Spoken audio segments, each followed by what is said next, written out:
نبی کریم صلی اللہ علیہ وسلم نے فرمایا رب تعالیٰ اپنے بندے سے سب سے زیادہ قریب رات کے آخری نصف حصے کے درمیان میں ہوتا ہے۔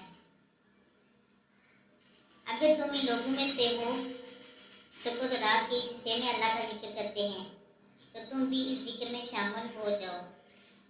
کہ ان لوگوں میں سے ہو جاؤ، یعنی تہجد کی نماز پڑھو۔ رسول اللہ صلی اللہ علیہ وسلم نے فرمایا اس شخص کی ناک خاک آلود ہو جس کے پاس میرا ذکر کیا جائے اور وہ شخص مجھ پر درود نہ بھیجے، اور اس شخص کی بھی ناک خاک آلود ہو جس کی زندگی میں رمضان کا مہینہ آیا اور اس کی مغفرت ہوئے بغیر وہ مہینہ گزر گیا، اور اس شخص کی بھی ناک خاک آلود ہو جس نے اپنے ماں باپ کو بڑھاپے میں پایا اور ان کے ساتھ اس میں سلوک نہ کرنے کی وجہ سے جنت کا مستحق نہ بنا۔ نبی کریم صلی اللہ علیہ وسلم نے فرمایا تم اپنے مرنے والے لوگوں کو جو بالکل مرنے کے قریب ہوں لا الہ الا اللہ کو تلقین کرو۔ نبی کریم صلی اللہ علیہ وسلم نے فرمایا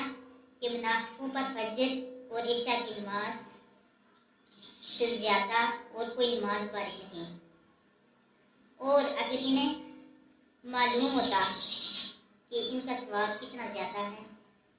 اور چل نہ سکتے تو گھٹنوں کے بل گھسیٹ کر آتے۔ آپ صلی اللہ علیہ وسلم نے فرمایا حیا اور شرم بھی ایمان کی ایک شاخ ہے۔ رسول اللہ صلی اللہ علیہ وسلم نے فرمایا اللہ کی عبادت کرو، کھانا کھلاؤ اور سلام کو عام کرو اور اسے کھلاؤ، جنت میں سلامتی کے ساتھ داخل ہو گئے۔ نبی کریم صلی اللہ علیہ وسلم نے فرمایا اس آدمی کی کوئی نماز نہیں جس کا وضو نہیں، اور اس آدمی کا کوئی وضو نہیں جو وضو پر بسم اللہ نہیں پڑھتا۔